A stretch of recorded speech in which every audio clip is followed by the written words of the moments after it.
There are several dozen different kinds of wild sheep in the world. They live in a great arc, which resembles their horns, and they're not found outside of it. The arc starts in the Mideast, runs across Asia, then through Siberia, and then down through Alaska and Canada, and into the Rocky Mountains, home of the bighorn. Even though they're the forefathers of all domestic sheep, the wild sheep lead a very different life. Following a band of bighorn for a year can tell us a lot about wild animals in general. There's death, birth, and growth. Playful youngsters become wise adults. Life in the wild is also the never-ending search for food and the constant threat from predators. The seasons are all important. In the mountains of the bighorn, spring and summer are abundant, while winter is barren. Each year, only the strongest survive to carry on the line of the bighorn. From where I'm sitting, it's 10 miles to the nearest road. Down there is the world of man. But up here, in this high, free place, this is the world of the wild sheep. These wild sheep are known as bighorn. Of course, the name refers to the huge horns of the males, the rams. Bighorn sheep are normally very shy and difficult to approach. But after living and working with them for many months, I've gained their trust. I've learned a lot about the bighorn, and I would like to introduce this animal to you.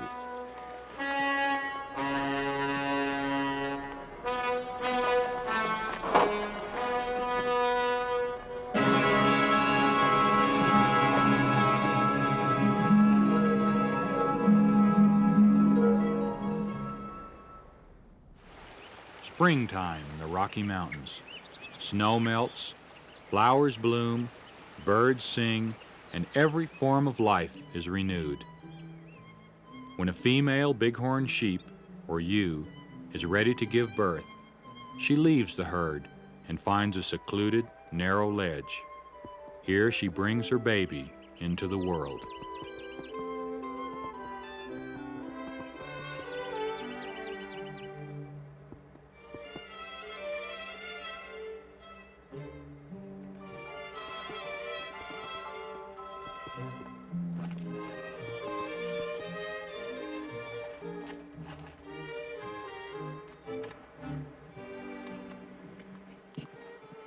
Weak and wobbly at first, the lamb will soon grow strong and healthy on its mother's milk. Nothing can stop the naturally curious lamb from exploring on its own, even when only a few days old. Even though the hooves of a bighorn sheep are adapted for climbing on rocks, it is still possible for a sheep to get into trouble, especially when that sheep is less than a week old.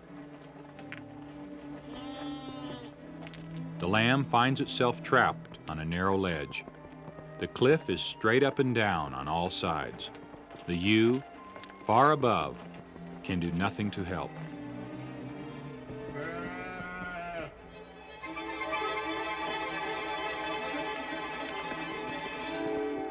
The lamb has only one choice: jump.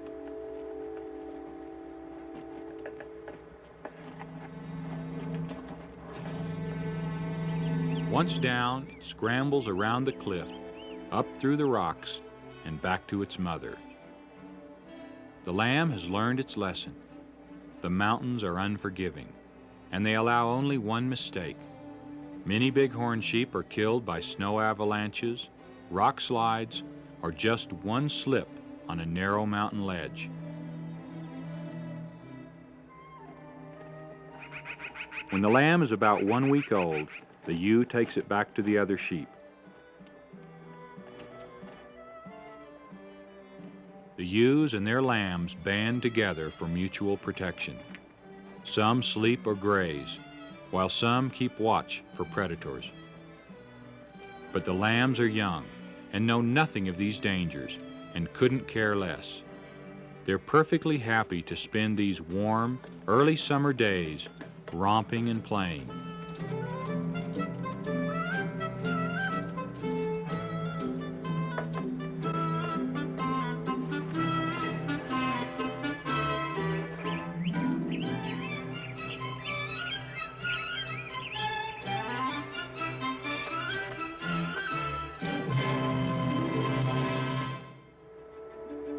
This young sheep will never know its father. Except during the fall mating season, the ewes and rams live apart.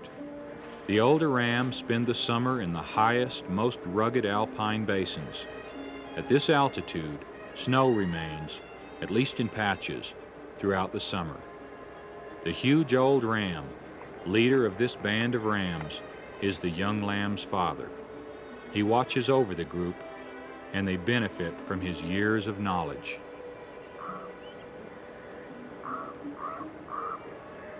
For the bighorn sheep, summer is a time of plenty. After the long winter when food was scarce, they now grow fat again, spending their days grazing and resting in the summer sunshine.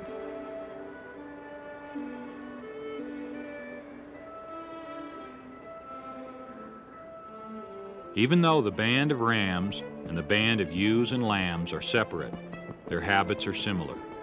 This young lamb, its mother, and the other ewes and lambs also move to higher country for the summer.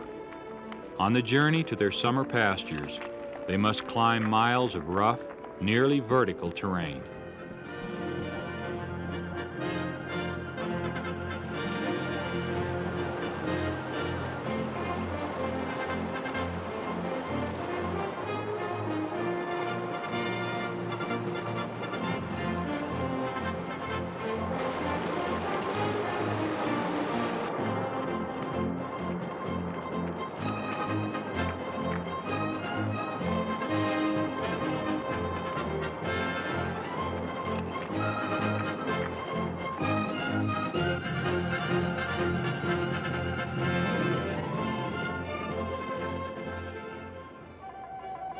Finally, in the high country, the lamb sees snow for the first time. And over the course of the summer, it meets the other animals which share its mountain home. The mountain goat closely resembles the bighorn, and bands of sheep and goats are often found together. The sure-footed mountain goat spends its life in the highest, rockiest country it can find. The bighorn live in the grassy meadows between the cliffs and rock outcroppings, but the mountain goat lives up in the cliffs themselves.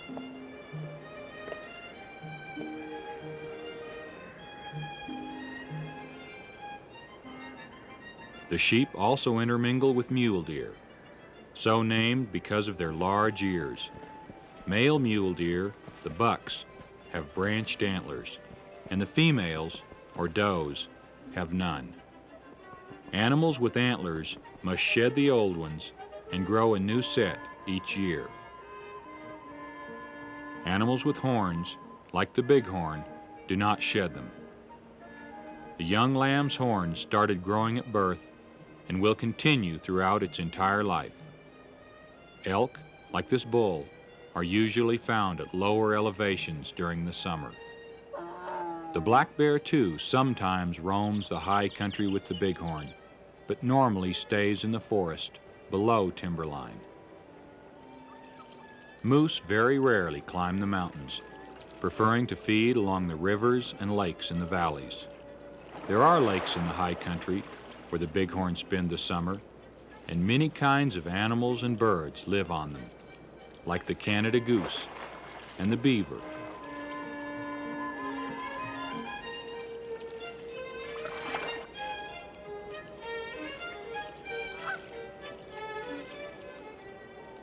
The young lamb meets all these animals and more. Most are friendly and harmless, but some are to be feared.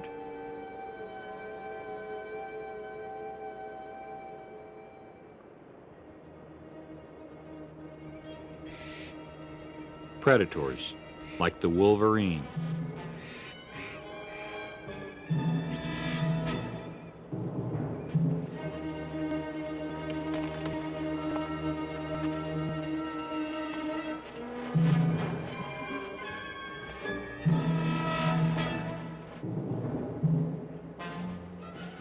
And the golden eagle.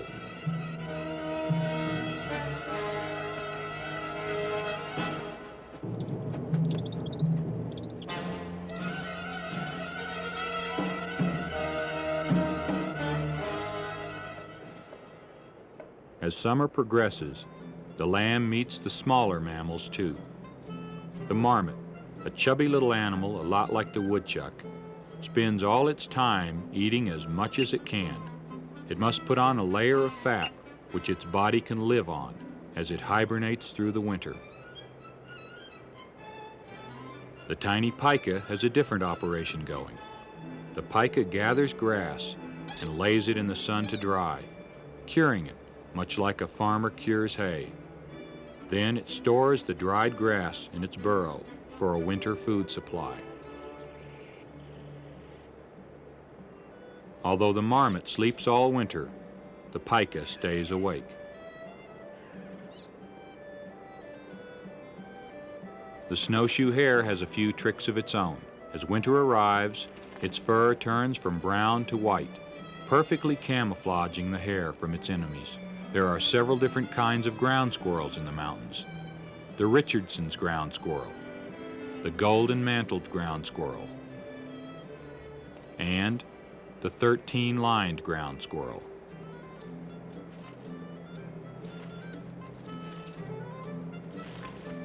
Chipmunks, common in many areas of America, live here too. Another small animal is nearly as widespread as the chipmunk, but much shyer, the northern pocket gopher. It only comes above ground when pushing out dirt to clean its burrow. The bighorn sheep also live in harmony with many species of birds. The blue grouse,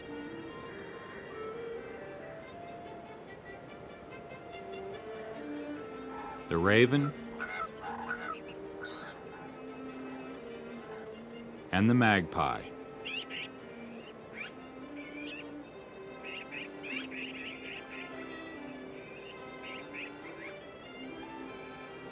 Throughout the summer, the lamb continues to grow.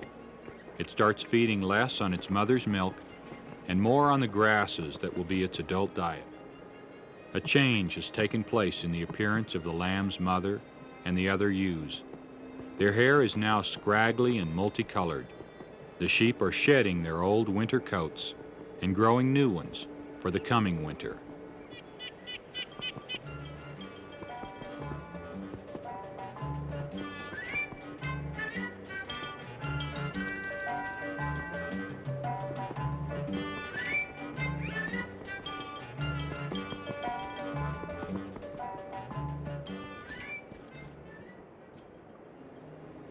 As summer comes to an end, there is a growing briskness in the early morning air. The sheep sense it and instinctively know that it will not be long until they return to their winter pastures.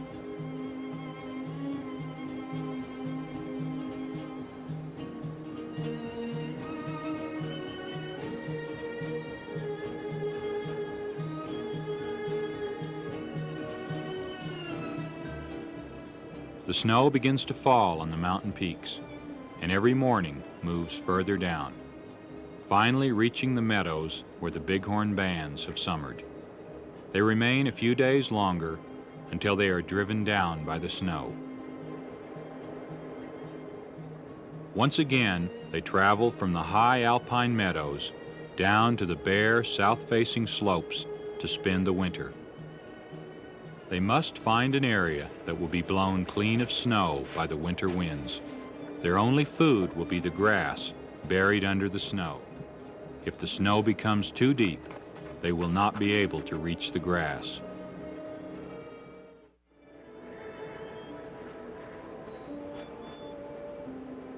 On the way down the mountain, the bands of rams and ewes intermingle, drawn together by the mating season, which is not far away.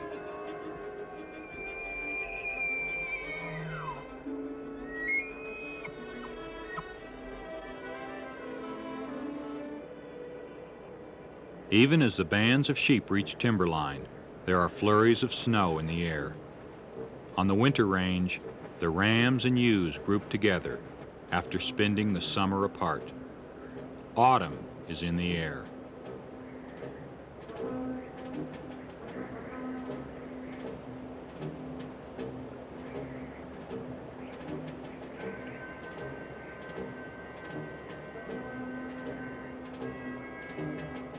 By this time, the lamb has grown quite large. It weighs about 1/2 as much as its mother. Before long, it will witness one of the most spectacular events in the animal kingdom, the mating season battles of the bighorn rams. Bighorn rams, but the horns aren't all big. Some are medium, some are small. Their society is based on a hierarchy, and that hierarchy is based on horn size. The one with the largest horns is usually the leader, or dominant ram, and so on down the line. There's a great deal of activity on the mating grounds. Instead of walking casually from place to place, they now run. They're drawn together into groups, and as they huddle, they interact. Now, even the smallest gesture has a meaning. When they twist their heads, it's to show off the size of their horns, and their gentle-looking kicks are invitations to a ritualized contest. These rams, in the prime of life at about 6 to 8 years old, are ready to compete for breeding status. Their horns weigh from 20 to 40 pounds, and each ram can tell at a glance which of the others has larger horns, which has smaller, and, most important, which has the same size. The conflict arises when two rams of equal size come together. When a small ram faces a large ram, there is no contest. The small ram realizes he is outmatched, and the large ram would not fight him anyway. So generally, the very young and the very old rams do not join in the fighting. But when two rams in their prime face each other, a fight is bound to result. Each ram backs away to get a good running start. Then, as if at a given signal, they charge each other. When the heavy, solid horns collide, the impact can be heard a mile away. The contest may end after several blows, or it may continue for hours. It will continue until one of the fighters is too exhausted or battered for more.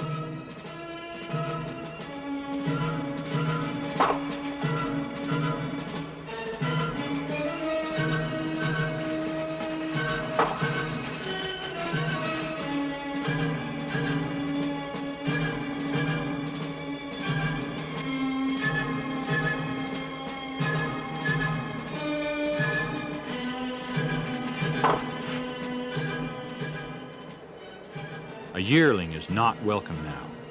The contest is only for the prime rams.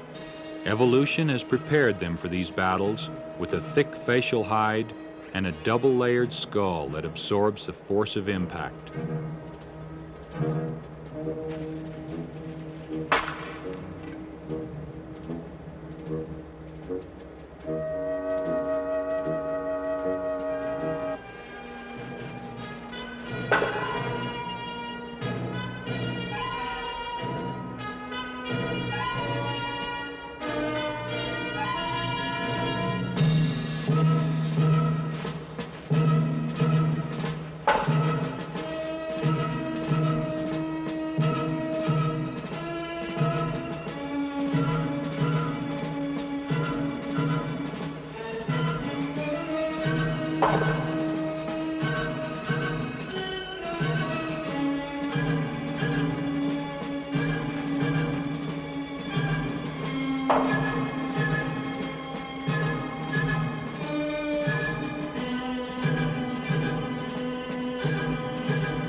The victor, healthy and strong, wins the right to breed with one or more ewes.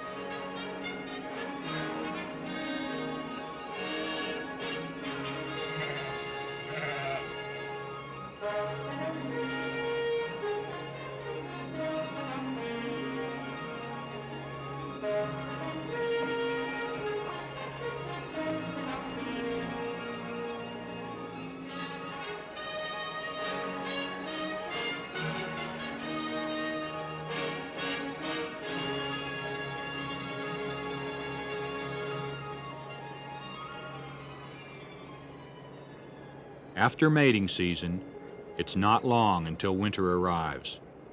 The sheep must paw the snow aside to find the grass they need to live. This is the hardest time of the year for them. For others, it's easier. The weasel, now white in its winter camouflage fur, stays snug and warm in its underground burrow.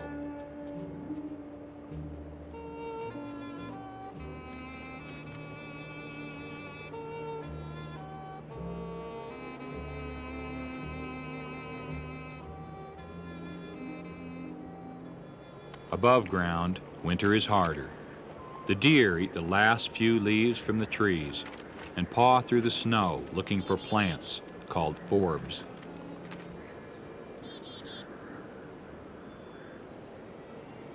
The elk, too, are on survival rations as the snow continues to fall.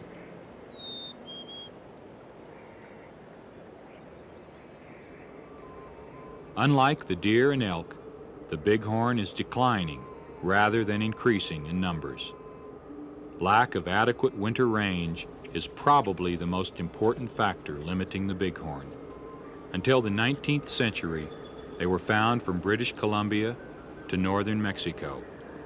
From an estimated 2 million, bighorn populations have dwindled over the past century to about 25,000. Their present range is extremely diminished. They live in widely scattered bands throughout the Rocky Mountains. The young sheep must learn the routes between summer and winter pastures by following their elders. The memory dies out when man interrupts the routes. Man is the reason the bighorn do not have enough room to live. Man with his cattle and his sheep, overgrazing the public lands and giving the bighorn diseases.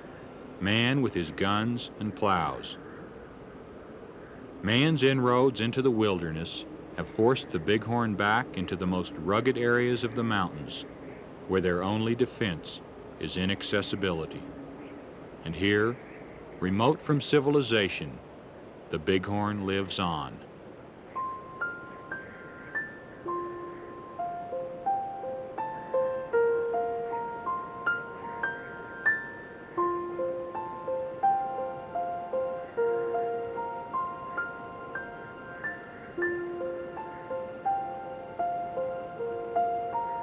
At last, springtime arrives.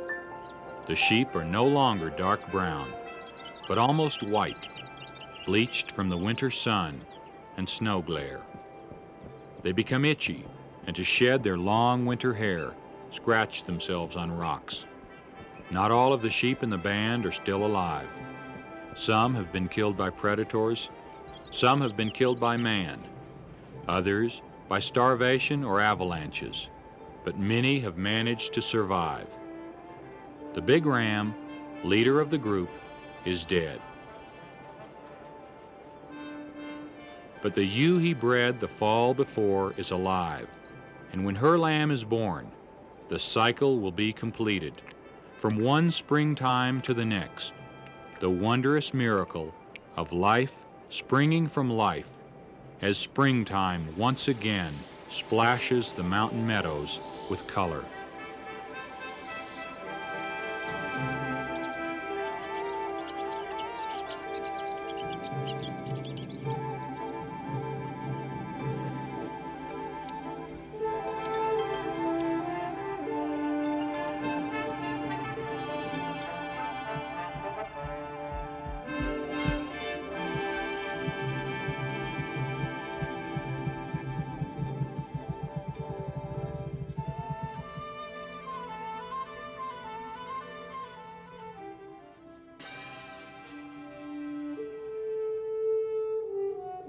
Finally, man has come to realize that the bighorn sheep and all these other wild things are his responsibility. They're in our trust, and we now have a choice. We can conserve them wisely or wipe them from the face of the earth.